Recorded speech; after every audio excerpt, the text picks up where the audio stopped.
ગુજરાતમાં સ્થાનિક સ્વરાજ્યની ચૂંટણીનો માહોલ બરાબર જામ્યો છે.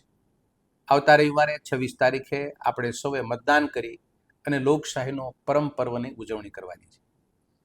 સામાન્ય રીતે હંમેશા હું રાજકીય રીતે કોઈ આગેવાનોની વ્યક્તિગત ટીકા ટિપ્પણ કે એના ઉપર ખામી ખરાબી ક્યારે હું મારા પોતાના અવલોકનથી મૂકતો નથી. આજ દુઃખ સાથે થોડીક વાત રાજનીતિના પરિપ્રેક્ષમાં જનતાને સીધું સ્પર્શે છે એટલે મૂકવી છે.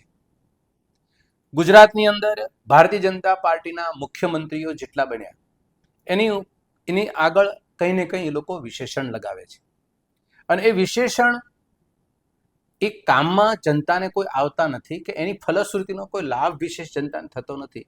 પણ ભારતીય જનતા પાર્ટી ખુશ થાય છે કે મુખ્યમંત્રી તરીકે દાખલા તરીકે નરેન્દ્રભાઈ આવ્યા તો કે લોકપ્રિય મુખ્યમંત્રી, આનંદીબેન આવ્યા તો કે ગુજરાતના પહેલા મહિલા મુખ્યમંત્રી, વિજયભાઈ રૂપાણી આવ્યા તો કે નિર્ણાયક મુખ્યમંત્રી, ભૂપેન્દ્રભાઈ અત્યારે સરકારમાં બેઠા છે તો કે મૃદુ અને મક્કમ મુખ્યમંત્રી.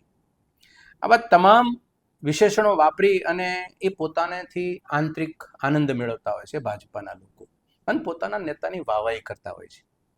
પરંતુ આજે ગુજરાતમાં એક અભણ, અજ્ઞાની અને બિન અનુભવી નાયબ મુખ્યમંત્રી છે. હું એની વાત કરવા જઈ રહ્યો છું. એનું નામ છે હર્ષભાઈ સંઘવી. ભારતીય જનતા પાર્ટીએ હજી સુધી એના આગળ વિશેષણ વાપરવા માટેનો કોઈ શબ્દ મળ્યો નથી. મારો એમને આગ્રહભરી વિનંતી છે કે વહેલી તકે આ શબ્દ એ શોધી લે, કારણ કે ગુજરાતની 6.5 કરોડની જનતા એની આગળ એક વિશેષણ વાપરવા માટે તલપાપડ છે. ગમે ત્યારે એ વિશેષણ વાપરી નાખશે અને ભારતીય જનતા પાર્ટીને ખૂબ મોટી નુકસાની જશે આ વિશેષણ વાપરી લેશે. સાહેબ, શું વાત કરવી ગુજરાતની જનતા વચ્ચે મારે.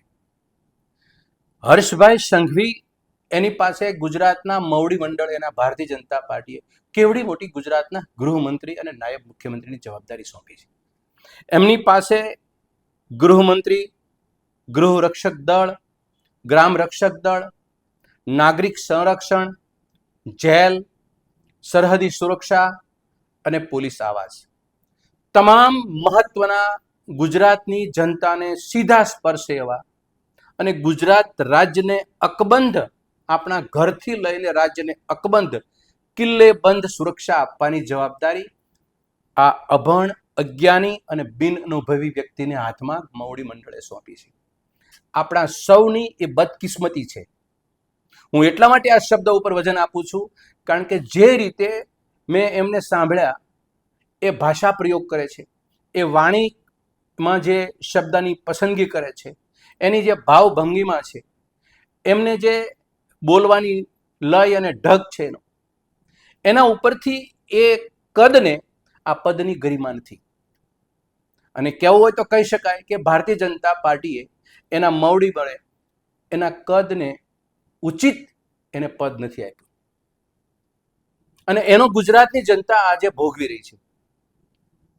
અમારી સામાન્ય સમજ નહીં, આપણા સૌની સામાન્ય સમજ છે કે આપણા ઘરની અંદર બંધ મકાનમાં કોઈ એક ચપ્પલ આપણું ચોરી જાય તો એનો રિસ્પોન્સિબલ ગુજરાતનો ગૃહમંત્રી છે.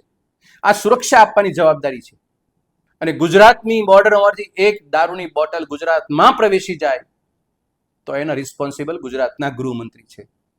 આવડી મોટી જવાબદારી એમના માથે છે અને કેટલી સરળતાથી અને કેટલી સહજતાથી અને 24/7 કોંગ્રેસની ગાળો દેવા માટે જેની માનસિકતા બંધાયેલી હોય એ ટાઈપની જેની રાજનીતિ કે પરિપ્રેક્ષમાં એ માણસ રજૂ થાય છે. ગુજરાતના ગૃહમંત્રી તરીકે રજૂ નથી થતા.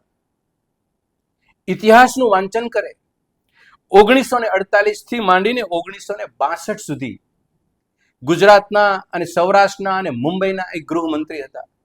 એનું નામ હતું રસિકલાલ ઉમેદચંદ્ર પરીખ. એને બારવટિયાના છક્કા છોડાવ્યા હતા. એ ગૃહમંત્રી હતા. એનો એને પરિચય આપ્યો હતો.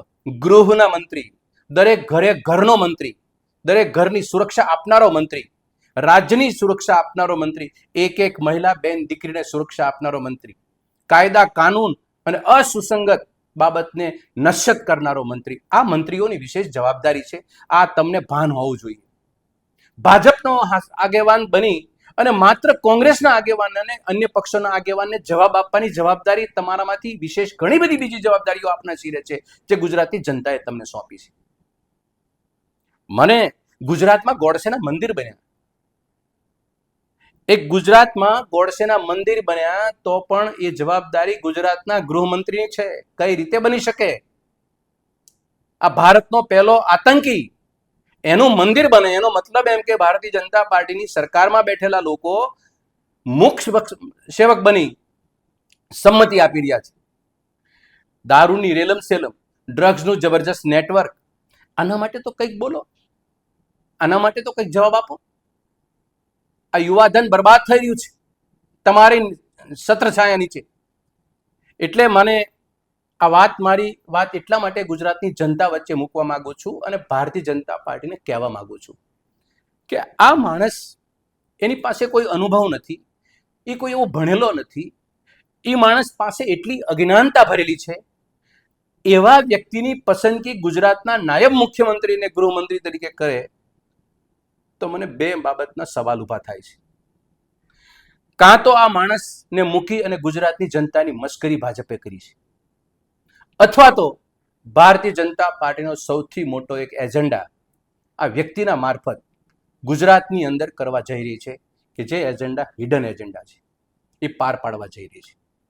ત્રીજું કોઈ કારણ જ નથી. એની ક્ષમતા, એનો અનુભવ, એની વાત, એનો વિચાર, એના શબ્દો, એની દેખાવાની પદ્ધતિ, એને વાણી પ્રયોગ કરે ત્યારે એના શબ્દો, કોઈ જગ્યાએ દેખાતું નથી કે આ માણસ ગૃહ રાજ્યમંત્રી છે. એટલે હું સૌમ્ય ભાષામાં એને રિસ્પેક્ટફુલી કહું છું કે એને પદનો ત્યાગ કરી દેવો જોઈએ. આ તમારું આ પદ છે એ તમારા કદને લાયક નથી. ગુજરાતની જનતા, 6.5 કરોડની જનતા ઈચ્છે છે કે અમને અમારી સુરક્ષા કોઈ પ્રોવાઈડ કરે. ગુજરાતની જનતા ઈચ્છે છે કે અમારા બેન દીકરીઓ, છોકરાઓ છે એ ડ્રગ્સને રવાડે ન ચડે. ગુજરાતની જનતા ઈચ્છે છે કે ગુજરાત પણ કિલ્લે બંધ, અકબંધ રહે. અહીંયા કોઈ અરાજકતા કોઈ પ્રકારની ન બને. મારી વાત એટલી છે, ગુજરાતની જનતાને ધ્યાને મૂકવા માંગુ છું કે હું વ્યક્તિગત, મેં અગાઉ પણ કીધું કે વ્યક્તિગત કોઈ આગેવાનની ટીકા ટિપ્પણી કરવી કે એની ખામી ખરાબી શોધવી એ મારો વિષય નથી. પણ જાહેર જીવનની વ્યક્તિ તરીકે એક વાત સ્પષ્ટ બનવી જોઈએ કે ગુજરાતના ગૃહમંત્રી જે પસંદગી કરવામાં આવી છે ભાજપે, એ ગુજરાતની જનતાને સુસંગત નથી કે સુરક્ષાનું પ્રોવાઈડ કરી શકે એવી કોઈ ક્ષમતા એનામાં નથી. આપણે સ્પષ્ટ બનીએ અને આવા લોકો સાથેની સંમતિ માટે આપણો વિચાર પણ મજબૂત બનાવતા રહીએ. આભાર.